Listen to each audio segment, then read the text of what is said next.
If you feel shame for 1 second, it's the oldest trick in the book. If he cannot get you to be productive, he's going to make you feel like you will self-implode. Half of the people that don't experience abundant life are living in their mind. They are just genuinely trapped inside their mind of what they think of themselves or what they think other people think of them. Get out of your head, start living out loud, and just stop believing the enemy. Hey there. Welcome to Season 5 of Stories Unveiled, the podcast where we believe every story matters because every story reveals the faithfulness of God. Here, we have honest conversations about the ordinary moments, the unexpected detours, and the life-altering heartbreaks that shape us. Each episode, our guests courageously share their journeys, reminding us that even in our messiest seasons, Jesus is present and at work. Together, we'll hold hardship in one hand and hope in the other as we uncover God's story woven through our own. I'm Ashley Sears, and I'm so grateful you're here.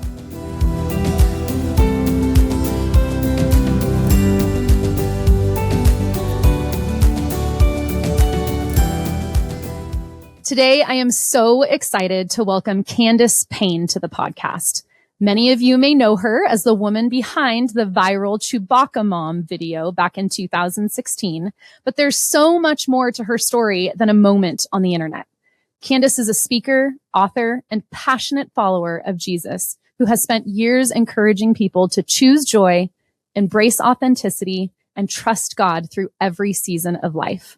Her story is filled with laughter, honesty, and a deep reminder that God often uses the most unexpected moments for his glory. I am so grateful she's here to share her heart with us today. Candace, thank you so much for being here. Thank you for having me. I'm excited that I'm here with y'all today. Yeah, absolutely. Well, I want to dive right in because you have maybe one of the most unique stories, at least that I've had here on the Stories Unveiled podcast, in the way that I obviously knew who you were. The rest of the world probably knew who you were long before you met all of these people along your journey. But was it 2016? Is that when it was? In 2016, Correct. You took a trip to Kohl's in the town that you were living. Can you tell me about that? Yeah, I've talked about this. Can we believe it's been 10 years now? 10 years. Right? Yeah. Right? 10 I years. think we've all lived maybe like 8 generations worth of living in 10 years. But it was just my birthday week and I was returning something because it didn't fit. And it wasn't like because it was too small. It was actually too big on me. And so that was a victory in and of itself.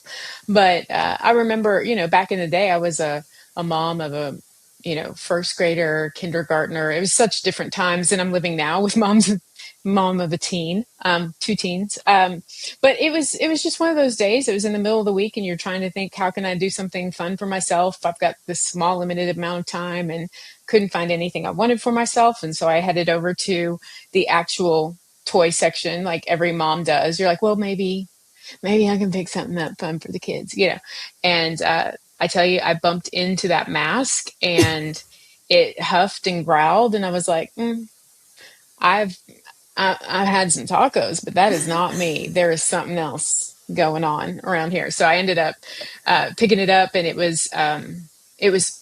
had a red sticker. And I ask people this all the time. I've been asking people for 10 years. Do you know what a red sticker actually is? Like what that means when you see a red sticker on something and you're shopping? Yeah, like clearance, right? No, everybody gets it wrong. It's the Lord's approval stamp. Like he says, here, it's yours.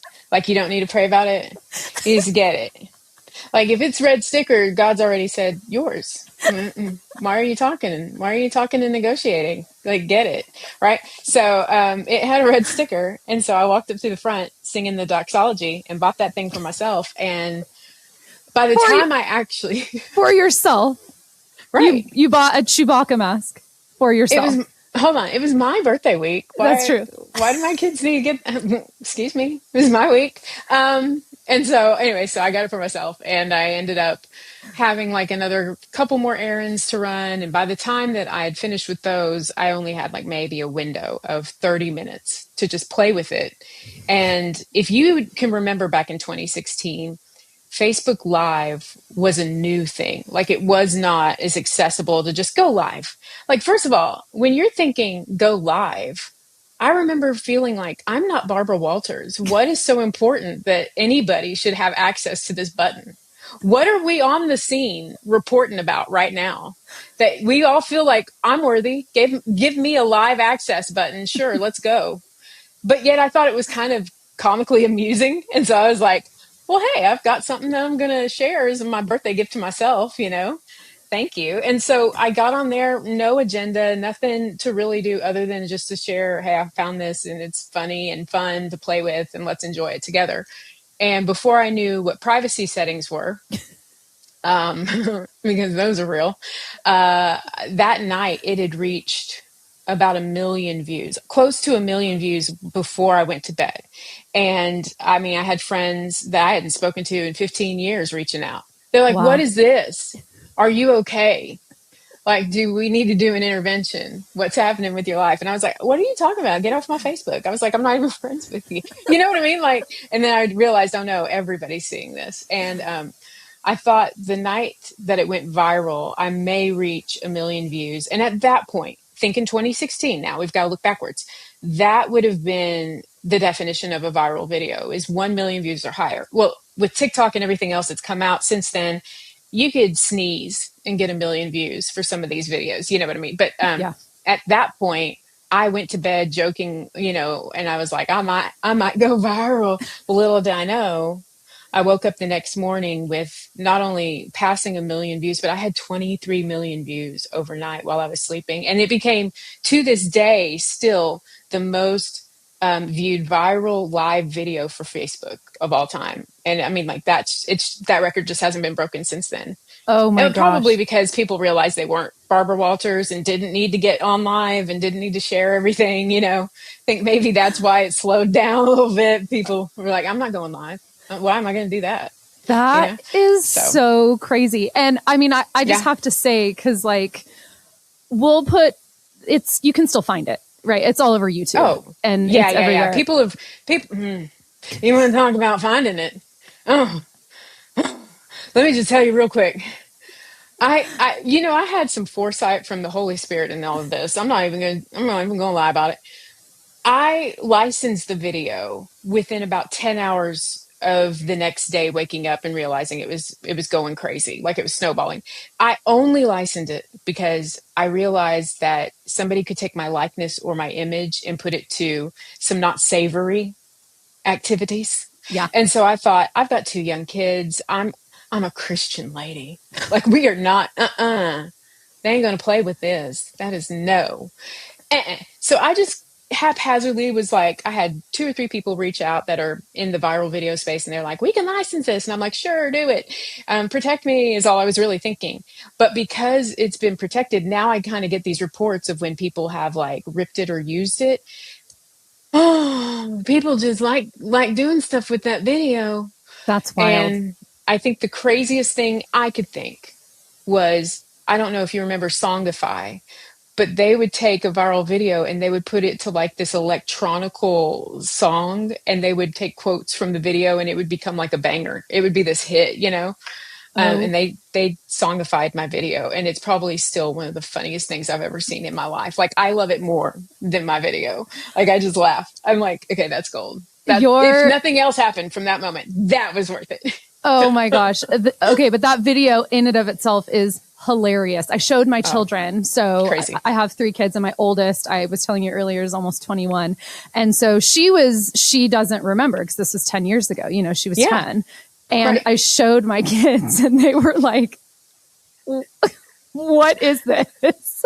Oh, I'm so glad you said, what is this, and not what is wrong with her? Because that's like the natural progression of, what is this? And then what's wrong with her?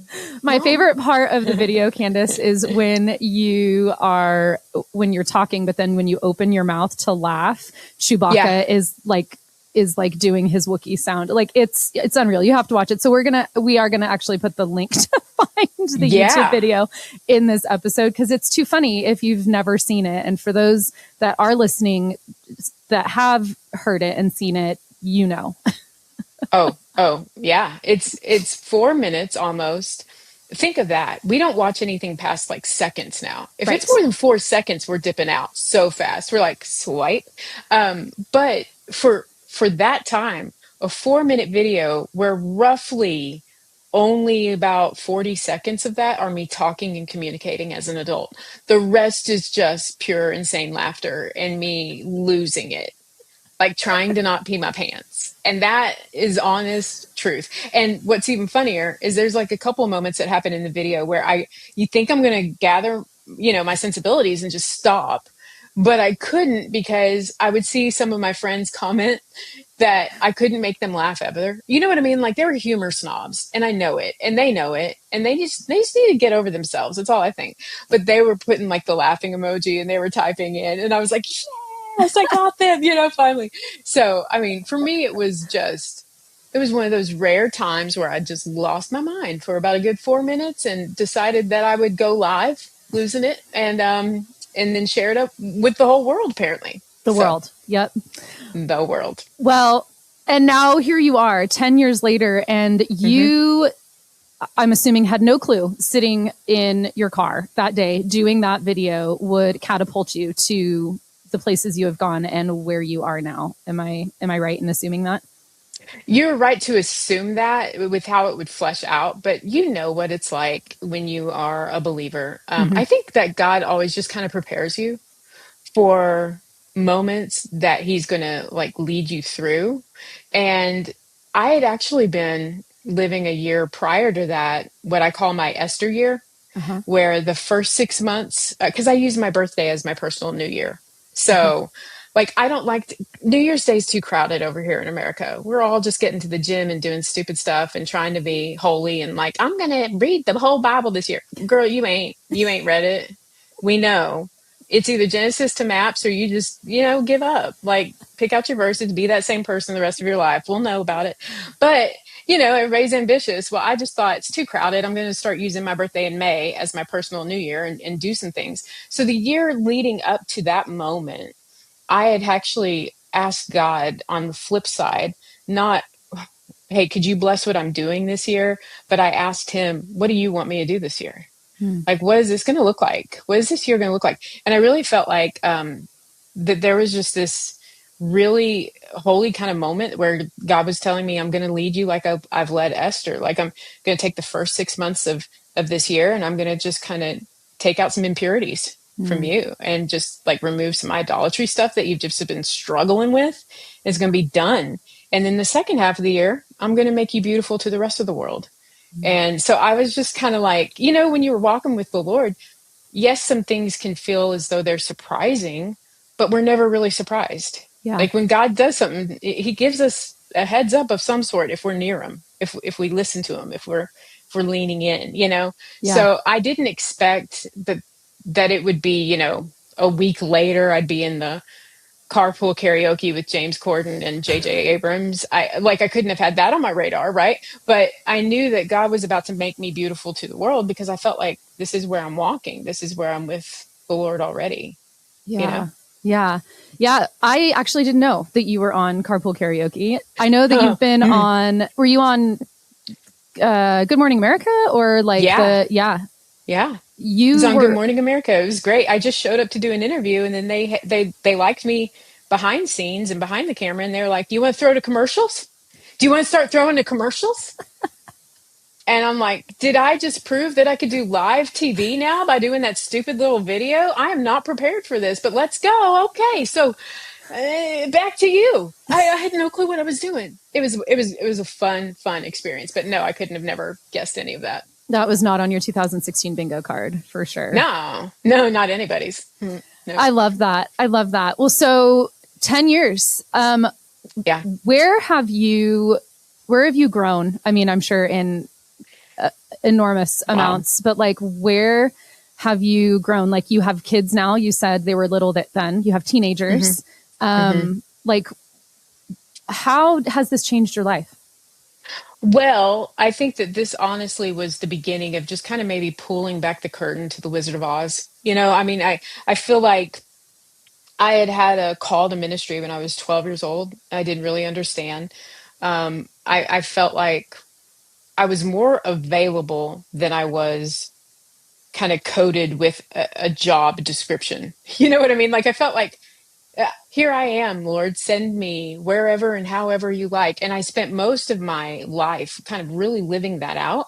And so I never really felt set on what that would look like in ministry. So I had a lot of different jobs that were either youth group interning or worship leading or doing children's ministry services or working on staff doing their creative, whatever that they were trying to do to figure out how to put words on the screens because they were moving from small church to big church living, or they Yeah. adopted a contemporary service. And I was the only young one that figured out a computer before the rest of them. I mean, it's like you had Jim in the sound booth with me that had his crossword puzzles and couldn't care less about what was going on. And I'd be like, I'll volunteer. I'll do it. Because I told the Lord at 12 I would.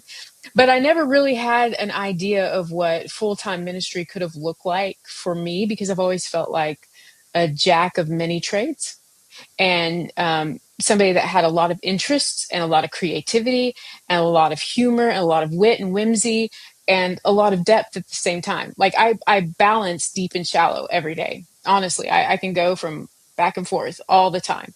And so you try giving that a job description in the church and they don't know what to do with you. So for me, I was really feeling like that moment just opened up an opportunity for me to see behind the curtain of, Candace, if you weren't necessarily fitting into a job description or a ministry job description, what would you want to do? Like let's pull back the curtain on this mystery that you've been trying to figure out for years and really just what do you think your unique gifts and skill sets are? And let's do those things. I'm just giving you the door open, Yeah. And so that's what I've been walking through the past 10 years. And along with that, a late diagnosis, like a lot of women are finding out, of ADHD and neurodiversity. And, you find some in your family and you're like, oh, well, let's follow the trail. Led back here, led to me. Thank you. I'm patient zero. And so that really kind of put a lot of things into perspective as well with even my identity that I couldn't figure out. I just there was not enough acknowledgement the fact that God has wired people differently. And listen, we all know that he knit us together in our mother's womb. We know that passage, right? Yeah. But we don't have a lot of teaching or a lot of biblical counsel or biblical leadership telling us that his knitting is not wrong. Like here's the deal. I can pick up a crochet hook today and go to town. I can make you a cardigan, or I can make you a scarf, or I can make you a bookmark. There's a lot I can do with some yarn and a hook. And I feel like we are absolutely ignorant sometimes to how God knits people together. And we like to put labels like that's either right or that's wrong. And so we look at God's masterpiece and go, I don't like what that one is. And all the while he used the same substance in all of us. So I just finding out those things over the past 10 years while given opportunity to walk into ministry, however and wherever I feel like the Lord's leading me, has grown me up. And I would say in the last 10 years, I'm a much more fun grown up than I've been probably my entire life. So I love that. Actually, two things really hit home. You said in full-time ministry, and a lot of times I think people think that full-time ministry has to look a certain way, like in a church, like volunteering or paid staff, vocational ministry, right? Like I work at a church, so I'm in ministry, but what you're doing is ministry. And what I'm doing is ministry, and neither one of us work in a church or get paid on full-time staff at a church, right? Like we are bringing a message of hope, and you are bringing joy and hope to the world, and you're not shying away from your beliefs and what you believe and who you believe God is in your life. And I just think that that's amazing, because that is not a one size fits all ministry. And the other thing that you said, I absolutely love, because I have 3 kids, and my middle son was diagnosed on the autism spectrum when he was 3 years old. And he is wired different. He's just wired different. And we've said that to him since we got his diagnosis, because he's always known. We've just always talked about it, and it's just funny, because it's like you just put into words for me something so much easier and very tangible. All I've ever really been able to say, because I just haven't really had the words is like, God wired all of us and none of it is wrong. You're just wired different than your brother Levi, right? Or your sister Abby. And Abby and Levi are wired differently, and how you process things and think about things. He thinks outside of the box all of the time. And so it's just funny, but that yarn analogy is like so, so perfect, right? Like God is working with all the same things to create each and every one of us. And yet none of us are the same. We're all so different, and it's on purpose. Absolutely. And I would definitely say that, obviously learning about my own neurodiversity, which you're going to hear me say a lot intentionally, neurodiversity and not neurodivergence.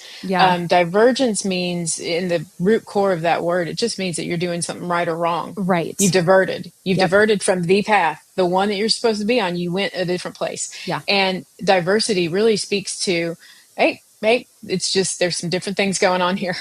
And I really feel like one of the biggest things that I started walking out of in that year, 2015, before that video, that Esther year, one of those idolatry things that I had to have removed from me was just going back to shame, just like running to, I'm the worst. I can't get my life together. I can't get this together. I have big dreams I never accomplish. I don't, why don't I finish things, And little did I know, ADHD is up here, just wreaking havoc, going, why finish things when you can start something again? It'll be amazing and more fun. Let somebody else finish it, And I'm like, okay, that sounds better, And so, I constantly was trying to already fight that little goblin in my head saying you are shameful when you're wrong, and you can't do things and think things and process things out like the average person can. And you see these breadcrumbs of all the things around you that are proof of it. And really, you talk about accelerated learning. To go from obscurity to completely known overnight, and to manage flights and getting places on time and being on a set somewhere and then showing up, and then I still have to get my kids taken care of, and I still got to be mom and wife. And I literally jumped in from zero to now I am a business owner and an entrepreneur for a job that I didn't even know that I needed to make or create.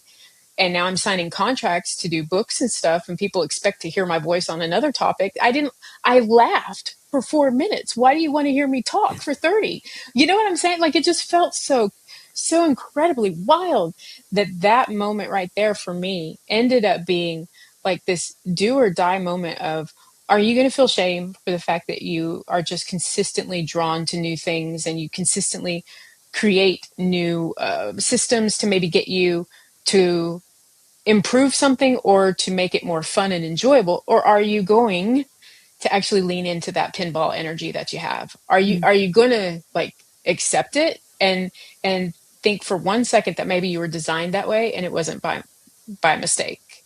Like, God knew what he was doing with me. Absolutely. And everything else has just been somebody else not understanding. And that's fine. None of us can understand the fullness of God. And if I'm just a small scratch of a mystery of his to you, I'm fine with wearing that label all the rest of my life. Fine. Yeah. God did it. I don't understand it either, but I don't think either one of us are supposed to. Yeah. It's fine. I love that. So I'm sure before this video, because, you are still Candace in 2014, 15, right? The world knows you now. Yeah. And so I don't necessarily know life before that, but what I do know is that for at least the last 10 years, you have been making people laugh and helping people find joy. And you've written a book, and you are a comedian, and you've guaranteed always had that comedian in you. Now you just get to share it with the world. And you've just done some really amazing things. Like you said, speaker, author. How many books have you written? So, with Zondervan, I've published 2 books. And then I've also done 2 small group curriculum studies with them that have like videos that you could go on like Amazon Prime and buy the videos, and then buy the companion workbook and do it as individual or group curriculum. And then I've actually self-published some things that I like, a Christmas devotional called Encounter Advent. And then I have a newest one that I'm printing and putting together myself every order that comes through my website. Wow. But it's just simply called Jolt Your Joy. And it's 7 days of like tactile activities to get your joy back. And it doesn't have the mention, a lot like Esther, the book of Esther, doesn't mention God in it. It just is tactile things that you can do to reacquaint yourself with play, Yeah. and to like just remember that you're worthy of finding fun again. I think 10 years into this gig, what I see as my strength is being the fun and bringing fun to people, because what other people feel is frivolous or juvenile, I think that Jesus himself has already spoken to that. So if it's red letter, it's worthy. But he says, if any of you have faith like a child. I mean, like, here's the deal. One thing I know about kids is that they don't have to have the textbook, and they don't have to have all the answers and 9-hour conversations, what's right and wrong. They want to figure it out while they're playing. Yeah. And I feel like most of us adults would do ourselves a better service if we would figure out our walk with the Lord while we're playing. Yeah. Like literally just ignite those things that are joyful again.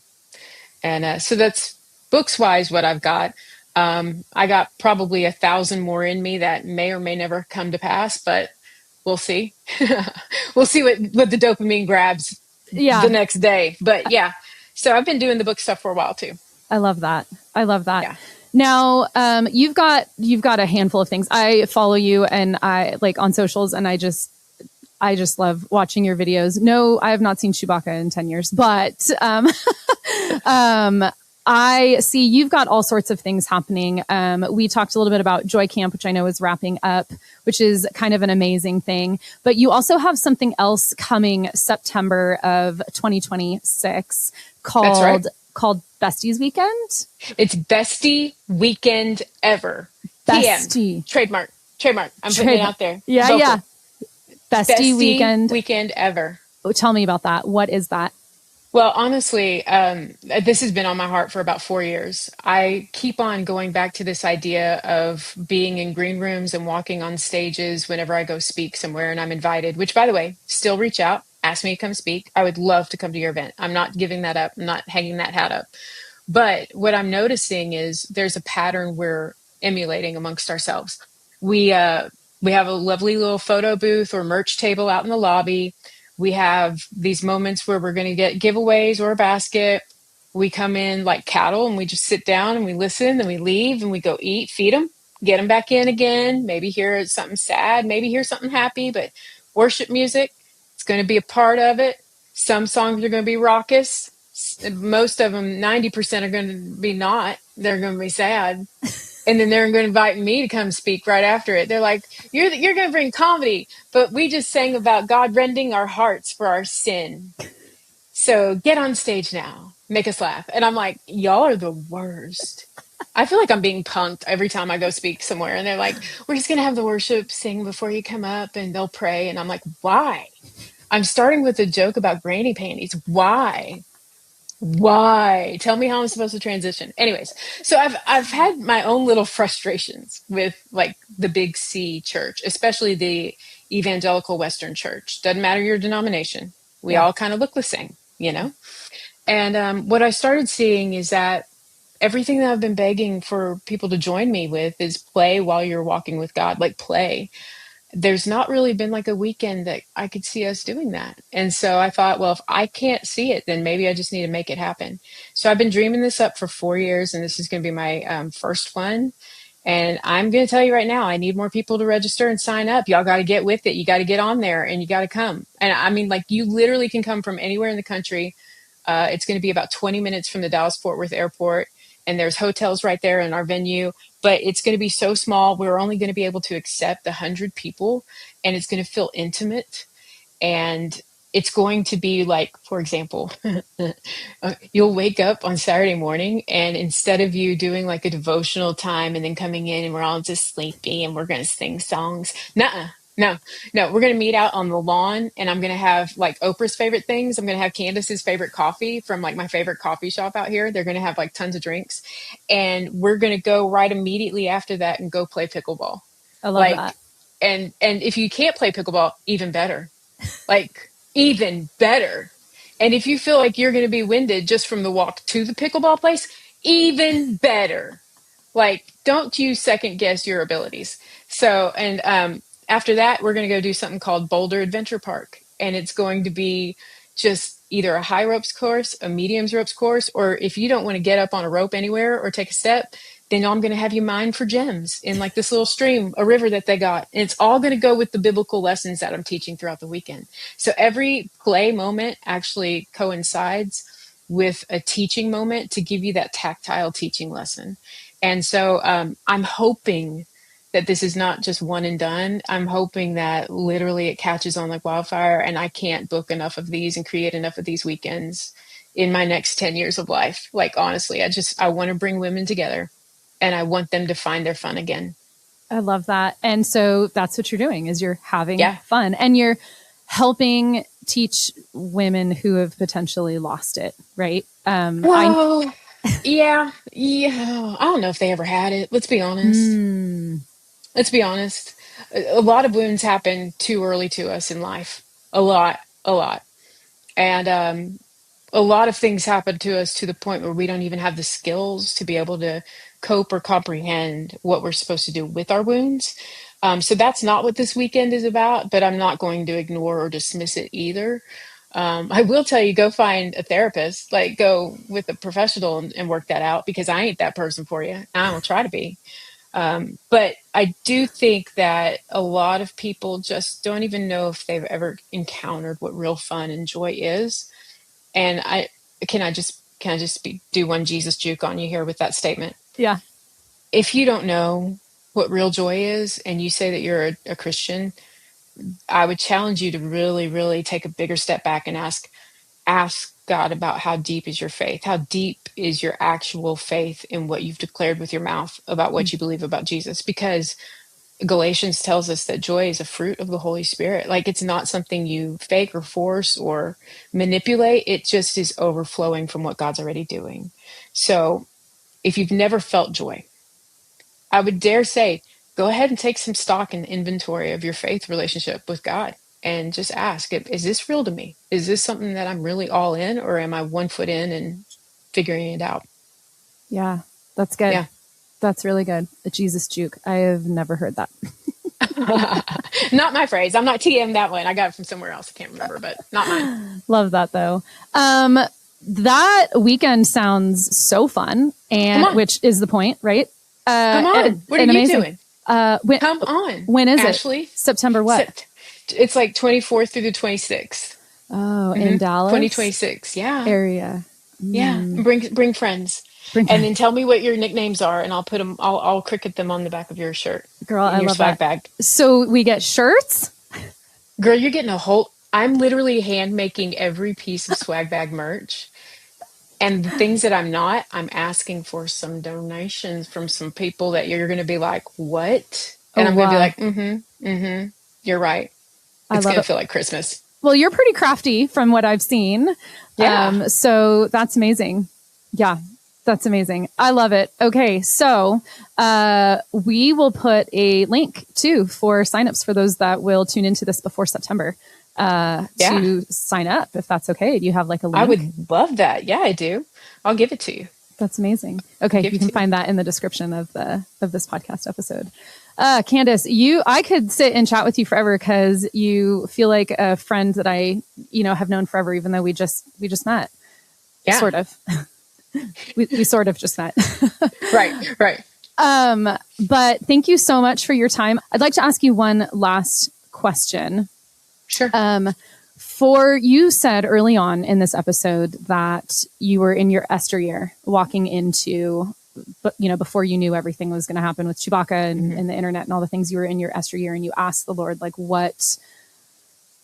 what do you want? What are you going to do with me? What do you want me to do, sort of thing? And you said, kind of trying to leave shame behind, and shame for ideals that you had about, not being able to complete things or whatever, but you were kind of living in this shame. What would you tell the listener, in this episode that is dealing with living in, whether it's shame or fear or whatever it is that they're living, like to enter into their Esther moment? What encouragement would you give to them? Well, let's break it down to the most simplest form. Okay. So if this is why being juvenile is fun. Let's go here. Because the Michael Scott quote from The Office, tell it to me like I'm 5. So Yes. this is where we're going to go with shame real quick. Um, if you do believe that there is an adversary, that if there literally is like an enemy that's what's to still, kill, and destroy, like Jesus talks about in John 10, then you have to know this of your enemy. Your enemy. He only has old tactics, old ways, and they're all familiar. So I would dare say everybody needs to start believing of the enemy that if you feel shame for 1 second, it's the oldest trick in the book. Like you literally are just jumping into this big, huge trap that's been set for generation after generation after generation after generation, that if he cannot get you to be productive, he's going to make you feel like you will self implode. If we could just get you to hate yourself and not love the Lord, that's all he's got to do. He doesn't have to do anything else. Yeah. Think about it. 9 times out of 10, half of the people that don't experience abundant life are living in their mind. They're not living anywhere else.